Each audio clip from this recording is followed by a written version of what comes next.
Good morning students. This video is for standard 7 subject science. In this video lecture we will go ahead in our lesson number 10 respiration in organisms. तो last lecture में हमने पढ़ा था कि respiration क्या है।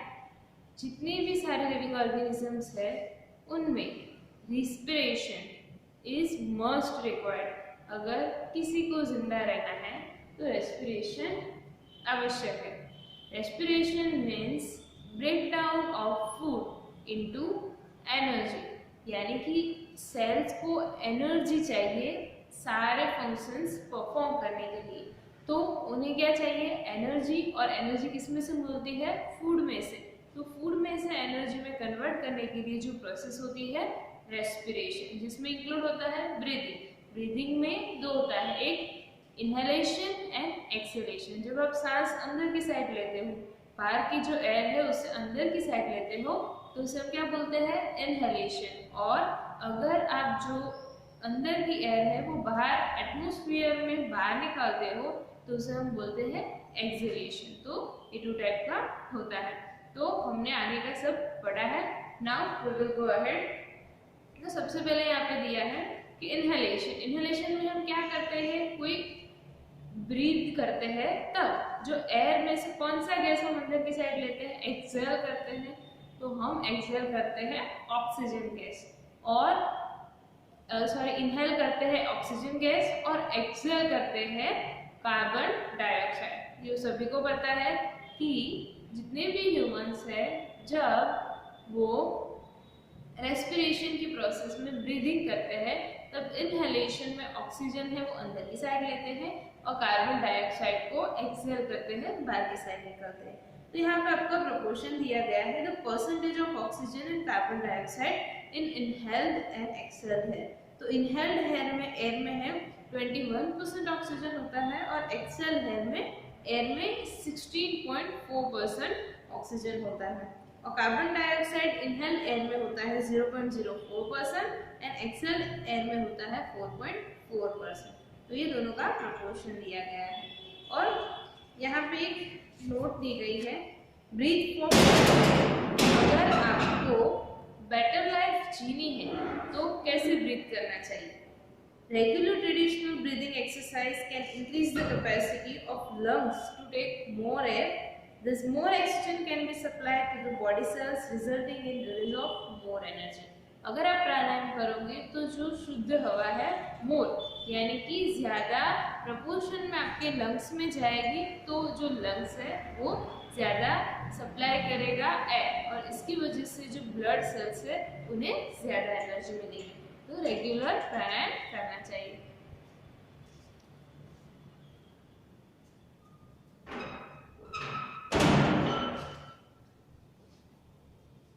अब है breathing in other animals.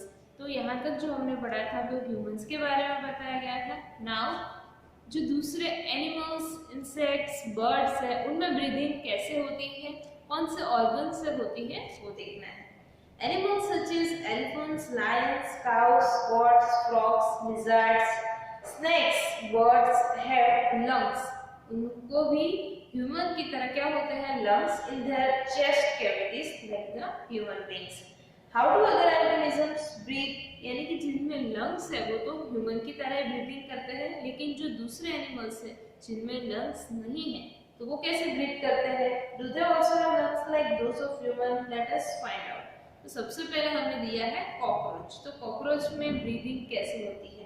A cockroach has small openings on the sides of its body. You have given the picture of cockroach in your textbook, figure 10.9. तो क्या होता है? कॉकरोच की बॉडी पे क्या होता है? ओपनिंग्स होती है। Other insects also have similar openings, यानी कि जगह होती है। These openings are called spiracles, जिसे हम क्या बोलते हैं? स्पिरेकल्स। Insects have a network of air tubes called tracheae for gas exchange. और जो गैस एक्सचेंज करने के लिए ट्यूब्स होती है उसे बोला जाता है tracheae. Oxygen rich air rushes through spiracles into the tracheal tubes diffuses into the body tissue and reaches every cell of the body। तो उनमें कैसे हर एक सेल तक पहुंचता है? सबसे पहले क्या होता है, जो एयर है, ऑक्सीजन रिच, सारे जितने भी एनिमल्स है वो कैसी एयर लेते हैं? Oxygen rich. तो वो ऑक्सीजन रिच एयर है स्पिरेकल्स के थ्रू क्या कहाँ जाती है? जो ट्रैकिंग ट्यूब्स है, एक्सचेंज के लिए जो ट्यूब्स है उसमें जाती है, और फिर diffuses into the body tissue. जो बॉडी टिश्यू है, टिश्यू मतलब ग्रुप ऑफ सेल्स कि जो कोई स्पेसिफिक वर्क परफॉर्म करते हैं, तो वहां पे जाती है और फिर reaches every cell of the blood body, यानी हर एक सेल में जाती है और अपना वर्क करती है। Similarly, carbon dioxide from the cells goes into the tracheal tubes and moves out through spiracles। जैसे ऑक्सीजन अंदर जाता है वैसे ही सेम वे में कार्बन डाइऑक्साइड है पहले ट्यूब्स में, टिश्यू से ट्यूब्स में और ट्यूब्स से स्पिरेकल्स के थ्रू बाहर निकलता है। These air tubes or trachea are found only in insects and not in any other group of animals। वो सिर्फ इंसेक्ट्स में ही होती है, दूसरे किसी भी एनिमल्स में ये ट्यूब्स नहीं होती है। यहाँ पे आपको उसका पिक्चर भी दिया है कि जैसे उसमें ट्रैकी है, फिर जगह दी हुई है जहाँ से जो एक्सचेंज है गैसेस का वो हो रहा है। नाउ अर्थवॉर्म में कैसे होती है? Recall from chapter 9 of class 6 that earthworms breathe through their skins. तो 6 में आपने जाना था कि जो अर्थवॉर्म है वो कैसे ब्रीथ करते हैं? Through their skins. The skin of an earthworm feels moist and slimy on touching. अगर आप उसको टच करोगे तो एकदम स्लीमी आपको लगेगा और मॉइस्ट लगेगा, चिकना चिकना। Gases can easily pass through them through frogs have a pair of lungs like human beings। they can also breathe through their skin which is moist and slippery। तो अर्थवॉर्म है, उसकी जो स्किन है वो कैसी होती है? एकदम पतली और मॉइस्चर होती है, तो उसकी वजह से एयर है वो पास ऑन होती है। और दूसरा, फ्रॉग्स में भी क्या होता है? लंग्स होते हैं ह्यूमन बॉडी की तरह, फिर भी वो अपनी स्किन के थ्रू ब्रीथिंग करते हैं which is moist and slippery। उनकी कैसी होती है? moist and slippery। Now breathing under water। अभी ये जो एनिमल्स है जो वाटर में सर्वाइव करते हैं उनमें ब्रीदिंग कैसे होती है? Can we breathe and survive in water? There are many organisms which live in water। How do they breathe under water? अगर हमें अंडर वाटर रखा गया तो हम ब्रीथ नहीं कर पाएंगे क्योंकि हमारी बॉडी इस टाइप की नहीं है। You have studied in class 6 that gills in fish help them to use oxygen dissolved in water। तो वो जो फिश है वो कौन सा यूज करती है? वो ऑक्सीजन जो वाटर में एब्जॉर्ब किया गया है, तो वो ऑक्सीजन को अपनी सांस में लेती है, डिसॉल्व किया गया है। Gills are projections of the skin. You may wonder how gills help in breathing. Gills are well supplied with blood vessels for exchange of gases. यहाँ पे आपको पिक्चर भी दी गई है, उसमें बताया गया है कि कैसे जो फिश है वो ब्रीथिंग करती है। Now do plants also respire? अब यहाँ तक हमने देखा था जितने भी एनिमल्स है, ह्यूमंस, बर्ड्स, वो रेस्पायर करते हैं, तो क्या प्लांट्स वो भी रेस्पायर करते हैं? Like other living organisms, plants also respire for their survival। As you have learned in class 6, they also take in oxygen from the air and give out carbon dioxide। तो वो भी क्या करते हैं? रेस्पिरेशन करते हैं। रेस्पिरेशन के लिए वो भी ह्यूमन की तरह ऑक्सीजन है उसको इनहेल करते हैं और कार्बन डाइऑक्साइड को एक्सहेल करते हैं। In the cells oxygen is used to break down glucose into carbon dioxide and water as in other organisms. In plants, each part can independently take in oxygen from the air and give out carbon dioxide। यहाँ पे क्या होता था human body में कि हम noise है उससे लेते थे एयर और सारी बॉडी तक पहुँचता था, लेकिन प्लांट्स में क्या होता है? उसका जो हर एक पार्ट है वो अपनी अपनी तरह से ऑक्सीजन ले लेता है और कार्बन डाइऑक्साइड को एक्सहेल कर देता है।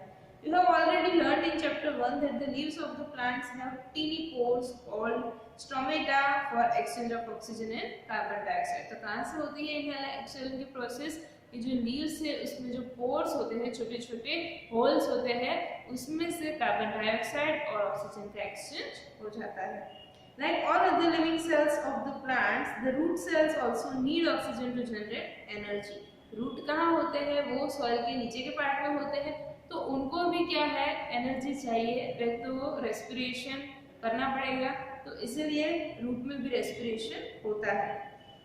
Roots take up air from the air spaces present between the soil particles। तो रूट कहाँ से लेते हैं? जो पार्टिकल्स है छोटे छोटे मिट्टी में, उसके बीच में जो जगह होती है वहाँ में जो एयर, वहाँ पे जो हवा होती है उसमें से वो रेस्पिरेशन करते हैं। Can you guess what would happen if a potted plant is over water? यानी अगर आप जो प्लांट है उसको ओवर वाटर करो, बहुत ज्यादा पानी डालोगे तो क्या होगा?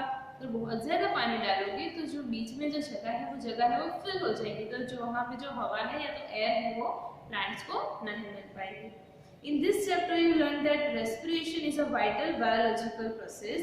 All living organisms need to respire to get the energy needed for their survival. इस लेसन में हमने क्या सीखा कि जितने भी लिविंग ऑर्गेनिजम्स है उनको सर्वाइव करने के लिए क्या चाहिए? रेस्पिरेशन की प्रोसेस करनी पड़ती है। तो ये जो रेस्पिरेशन की प्रोसेस है वो बहुत ही वाइटल है, मतलब डिफरेंट एनिमल्स, डिफरेंट बर्ड्स में और रेस्पिरेशन की जो प्रोसेस होती है वो डिफरेंट होती है। ब्रीदिंग का स्टाइल डिफरेंट होता है, अलग अलग तरीके से वो ब्रीथ करते हैं। इनहेल और एक्सहेल करने के जो ऑर्गन्स है वो भी सब में डिफरेंट होते हैं। तो सबसे पहले तो हमने ह्यूमन बॉडी में कैसे रेस्पिरेशन होता है वो देखा, देन अर्थवॉर्म, फिर कॉकरोच, फिश, प्लांट, उनमें कैसे होता है रेस्पिरेशन वो देखा। तो आई होप ये लेसन आपको यहाँ तक समझ में आ गया होगा। Thank you.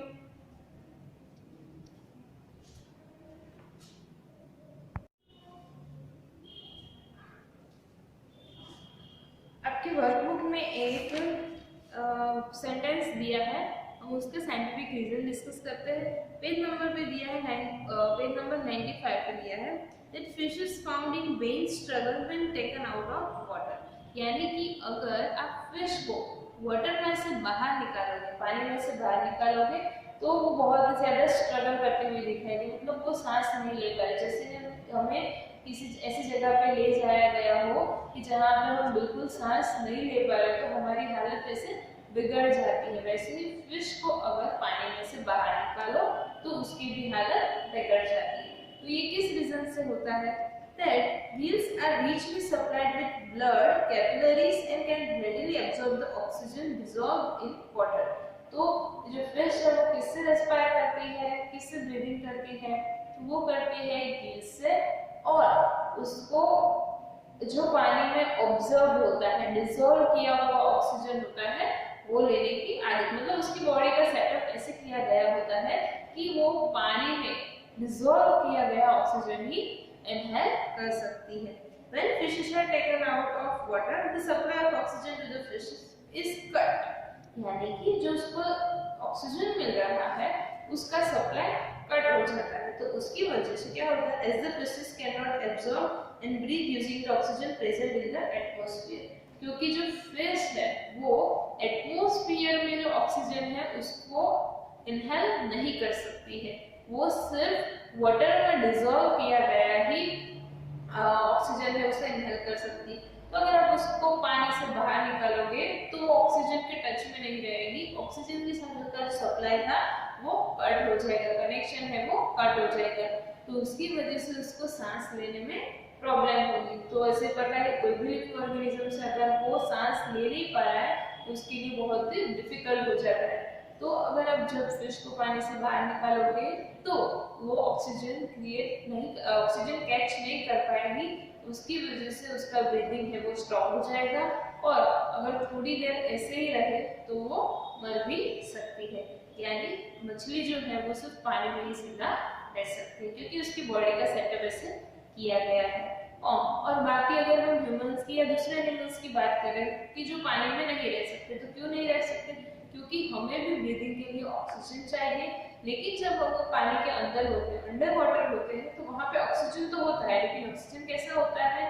ऑक्सीजन होता है वाटर में डिसॉल्व किया हुआ। तो जब हमें ऑक्सीजन चाहिए ब्रीथ करने के लिए तो हम वो नहीं ले सकते, क्यों? क्योंकि हमारी जो बॉडी है वो कैसा ऑक्सीजन लेती है? एटमॉस्फेयर में जो ऑक्सीजन अवेलेबल है वो लेती है। तो इसी वजह से हम वो जो पानी में डिसॉल्व किया गया ऑक्सीजन है वो नहीं ले सकते, तो हमारी भी डेथ हो सकती है।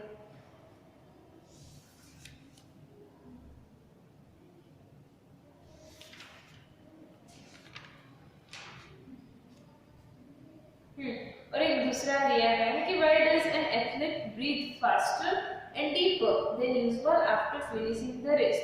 यानी कि जब कोई एथलीट रेस फिनिश करता है, यानी दौड़ के अगर आप बाउंड्री तक पहुंच जाओ, जो एथलीट है या तो आपने अगर रेस में पार्टिसिपेट किया हो तो क्या होता है, जब ये स्टॉप हो जाता है, मतलब हम बाउंड्री तक पहुंच जाते हैं, तो हमारी जो ब्रीदिंग है वो डीपर और फास्टर हो जाती है। ये आप सभी ने ऑब्जर्व किया होगा, जब आप बहुत ज्यादा दौड़ के कहीं पे जाते हो तो आपकी जैसे सांस फूल जाती है, तो किसकी वजह से होता है?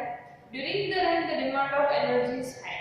जब आप दौड़ते हो तो जो बॉडी को एनर्जी चाहिए वो ज्यादा चाहिए होती है, but the supply of oxygen to produce energy is limited. यानी कि नॉर्मली आप सांस लेते हो तो जो ऑक्सीजन सप्लाई करने का ऑक्सीजन का सप्लाई है वो लिमिटेड होता है, तो एनर्जी ज्यादा चाहिए तो ऑक्सीजन भी ज्यादा चाहिए।